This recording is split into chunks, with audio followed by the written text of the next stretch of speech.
If you're enjoying listening to Reilly and I on the Eat More Carbs podcast, please consider reviewing our podcast. Make sure you're subscribed to the Eat More Carbs podcast wherever it is that you listen to your podcasts.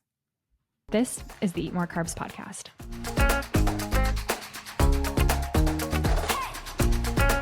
Hello and welcome to the Eat More Carbs podcast. My name is Jenna Fisher and I'm here with my co-host Reilly Beatty. Today we're going to be talking all about what to look for in a sports drink. Before we jump into today's episode, this is just a quick reminder that if you want to meet one-on-one with a performance dietitian, Jenna and I are now accepting new clients. We offer a one-on-one consultation with a meal plan to help you get kick-started on your nutrition journey. And we also offer month-to-month plans to help with a little bit more accountability. Click on the link below to book a call today. Reilly, I am so excited to talk about what to look for in a sports drink. I feel like you and I have talked a lot about this. I think maybe it was even one of the first episodes that I was on when I was a guest. That was almost a year ago now. So I'm super excited to talk about this today with you. Before we get into that though, what's your high and low? Starting off with my low for this week. My low is just rompers. I love a romper. I think it's such an easy way to look cute and to dress. And I've gotten a couple new ones as I'm, postpartum. But my issue with a romper is when I pee, I'm literally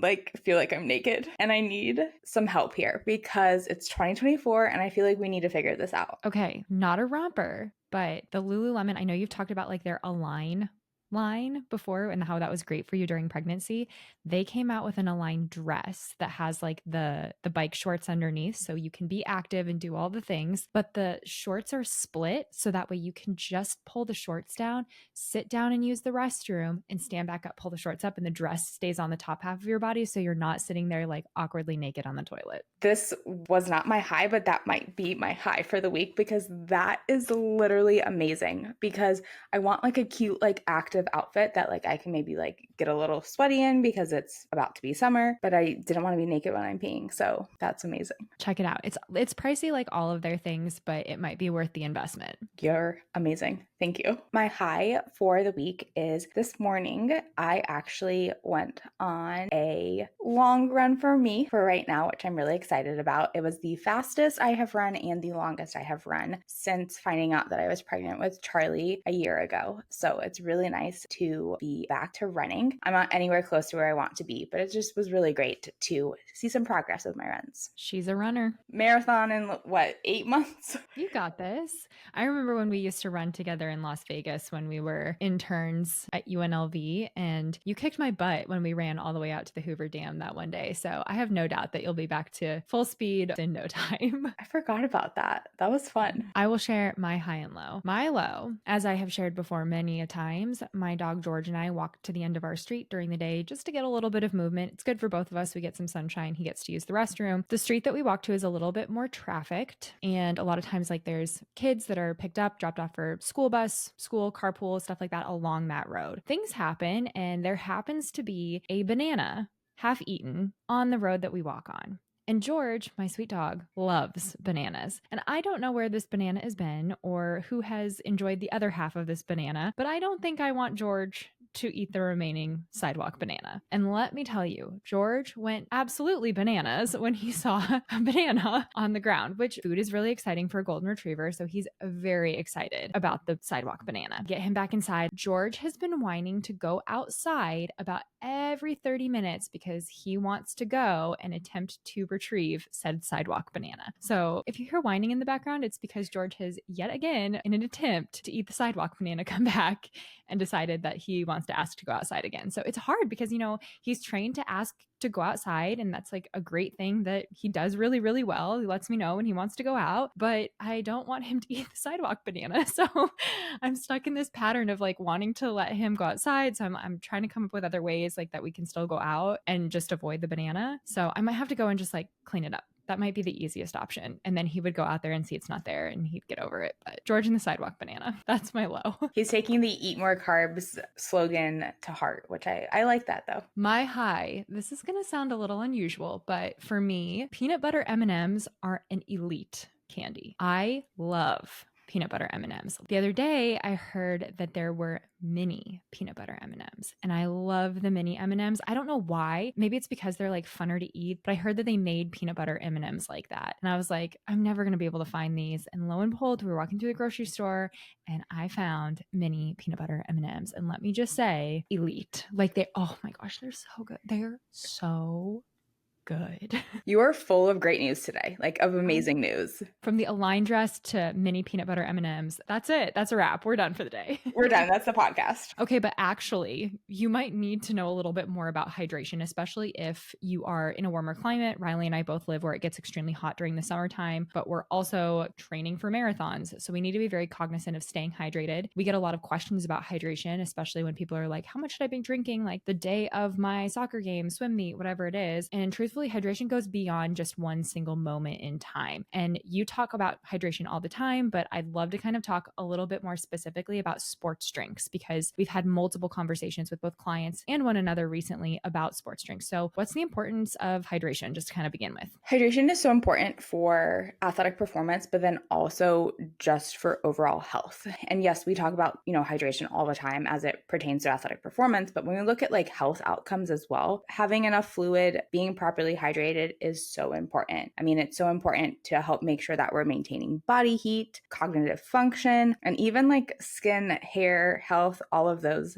fun kind of side effects of being properly hydrated are super, super important. One of the big things that hydration does that we maybe don't think of or think of often is it can really affect how we're feeling. And I know we often talk about, in performance that even a small percentage of decrease of dehydration can lead to decreased performance in sport, but it can also lead to decreased performance in like cognitive function, kind of like you just mentioned. So there's a slew of things that are super important when it comes to making sure that you're properly hydrated. One of the questions that we get all the time, because there's so many things out there that's like drink half your body weight in ounces, drink 2 liters, drink 1 liter. What do people need to be drinking in order to stay properly hydrated? This is probably one of the hardest parts about nutrition because it is so individualized. And we were talking about this in our period recovery group when we were talking about hydration. When we look at like carbs and fats and proteins, we look at our macronutrients, we look at our micronutrients, there are set recommendations. Yes, there's ranges. Yes, it's very individualized, but there are like set numbers that have been researched that are a little bit easier just to like,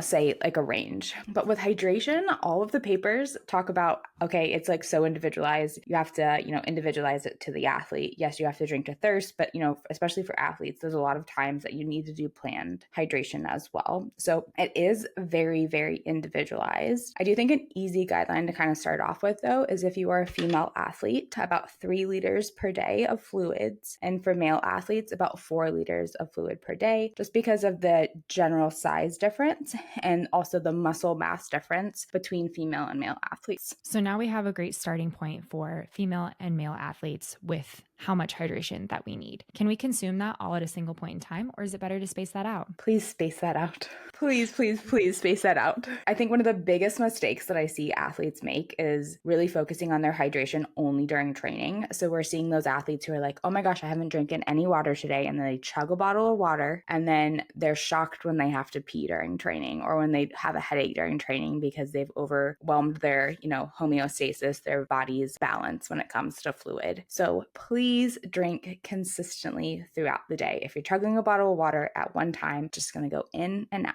And we can be really cognizant of making sure that we're getting in enough fluid throughout the day if we're pairing like meals and snacks with hydration. That's always a good place to start, is saying, okay, anytime I'm consuming energy, I should try to pair that with a little bit of fluid if you're struggling with getting in enough fluid during the day. So that kind of brings me to my next question, which is, does everybody need a sports drink then? If we're consuming all of this liquid, like, do we need electrolytes within the fluid in order to make sure that we're performing, in order to make sure we're staying hydrated? How does that contribute to hydration? So many questions, but overall, who needs a sports drink? So if you've listened to the Eat More Carbs podcast, I'm going to say it depends, because it really does depend. And when we also talk about sports drinks, we have lumped so many different products into this category. I remember like when I go to Costco with Robbie, like walking down the aisles and him being like, I am so confused because there's so many different hydration products. They all have different carbohydrates, electrolytes in them. They're all claiming that they're the best hydration product, and they're all all completely different. So it is so confusing on do you need a sports drink and which one that you need. For starters, what is the difference between what we might consider like a sports drink and what you and I might look at as a hydration product? What are the differences? When we look at hydration products on the market, it's best to understand the components of these sports drinks and understand the why, which is what we always talk about with our clients and our athletes at RBSN, because we have to understand why certain components are in these products. And therefore, we can understand the components, we can understand which product is best for us. So when we look at sports drinks or these hydration products, we're really looking at three components. The first component being fluid,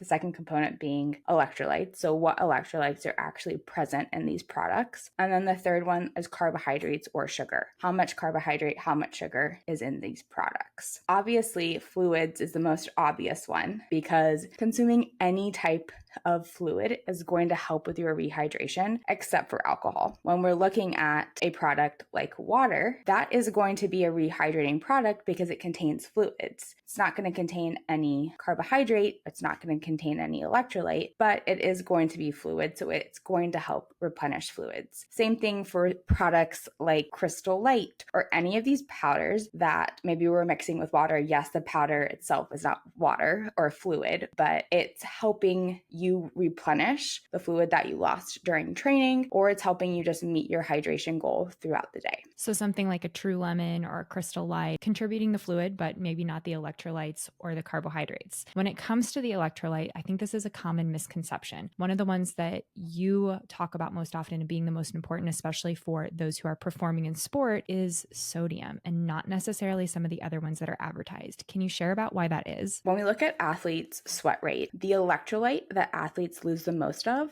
during a training session is going to be sodium. About 95% of the electrolytes that your body loses when you sweat are going to be sodium. So therefore, athletes are going to have differing and heightened sodium needs compared to the general population. The other electrolytes are not really present in sweat. Calcium, potassium, magnesium, yes, they are there and lost in sweat, but all of those are grouped into that 5% category versus our 95% category. So yes, those electrolytes are still important, but athletes are not going to necessarily have heightened needs for those electrolytes above the RDA or the recommended daily amount for the general population. So when we're looking at electrolytes and we're looking at the why for a sports drink, if we're using a sports drink to help replenish the fluids and electrolytes that were lost in sweat, the goal here is to have a product that contains sodium. If a product like a coconut water or coconut water based product contains a lot of potassium, well, that's great because we have,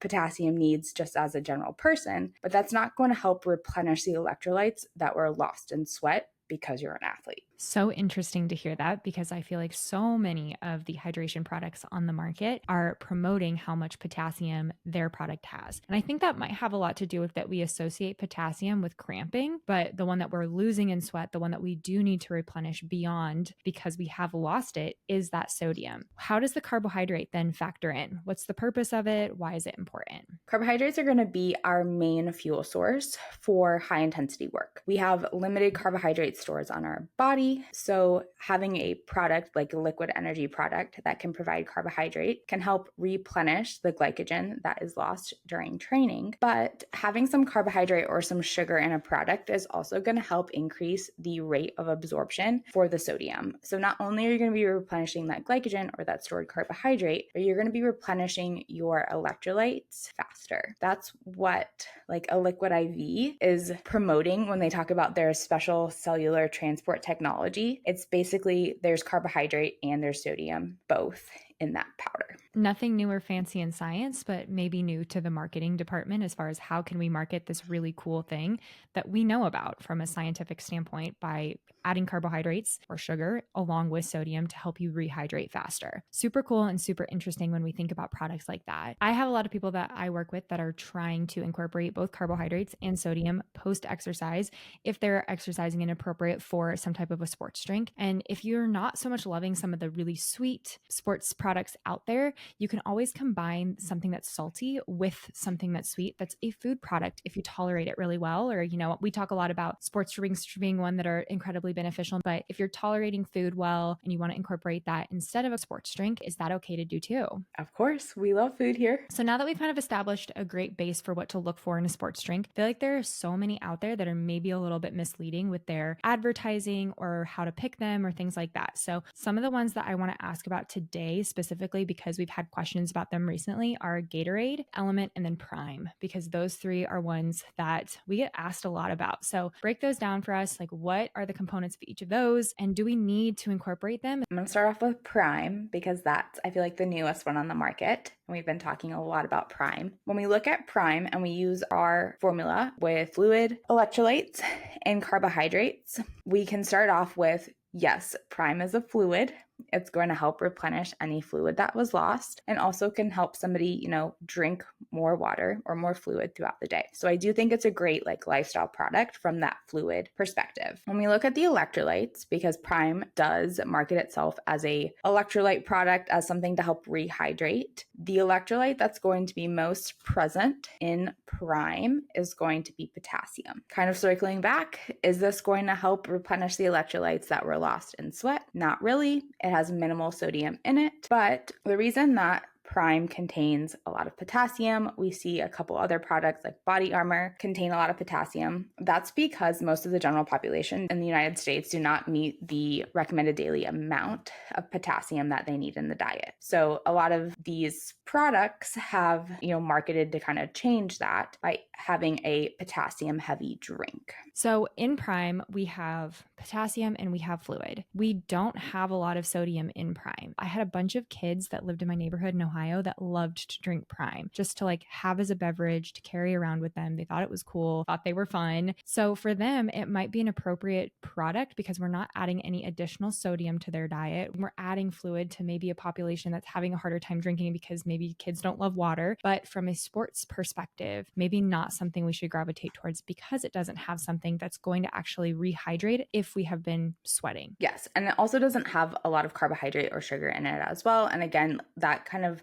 supports this idea that it's more of a lifestyle product compared to a sports drink. So I do think the marketing on that is extremely confusing. Definitely agree with you there, but that's the importance of having a dietitian, is to help you navigate whether or not products should be used for different fueling focuses. So if your fueling focus is to rehydrate yourself after you've played 90 minutes of a game, maybe not something we should be gravitating towards. And I think Gatorade is actually, that's the second one on your list, is a product that is more appropriate for rehydrating after a soccer game, basketball game, a long run, or any type of high training competition. A Gatorade is going to have, again, look at our criteria. It's going to have fluid, it's going to have carbohydrates, and it's also going to have sodium as its main electrolyte. So I do like this product for an athlete that needs glycogen replenishment and then also needs some sodium and electrolyte replenishment as well. So far we have Prime as a lifestyle beverage. We have Gatorade as a great sports drink. But what about Element?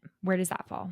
It doesn't have the fluid component, but you adding it to water, hopefully you're probably not eating it or dry scooping it. Please don't do that. It is going to be extremely high in sodium. It has about 1,000 milligrams of sodium and it doesn't have any carbohydrate in it. So this is actually a very interesting product to me because when I'm working with athletes and they need 1,000 milligrams of sodium because of how much they're sweating, they also probably need some glycogen replenishment as well. So it is a little challenging, I think, utilizing this product.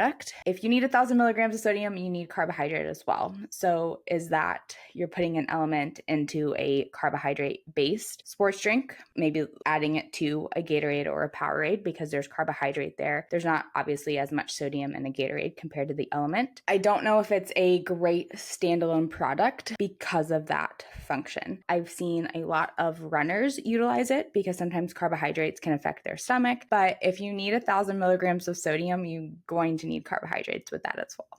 I'm so glad that you brought this up. That pairing together can be so incredibly important because that doesn't mean that we just need them standalone. So if we're needing sodium, we're also needing fluid, and we might also be needing carbohydrate. So there's like a multitude of things there, especially after like a super long run. If you're outside, if you're sweating, if you're a heavy sweater. I've seen a ton of influencers on Instagram consuming Element. And as you're our lifestyle specialist, what do you think about this product? Are you recommending this for your lifestyle nutrition clients? Although Element might taste really good, it's not something that I use with a lot of lifestyle clients. Most lifestyle clients are weekend warriors. They might go to the gym in the evening, but they're not losing the amount of sodium that Element is going to then provide them. So the recommended amount of sodium that just a average person should consume in a day is about 2,300 milligrams of sodium. If we look at Element, that's about half of that recommended amount. Most people in the United States consume vastly higher amount than that recommended amount. We don't need to add extra sodium to our day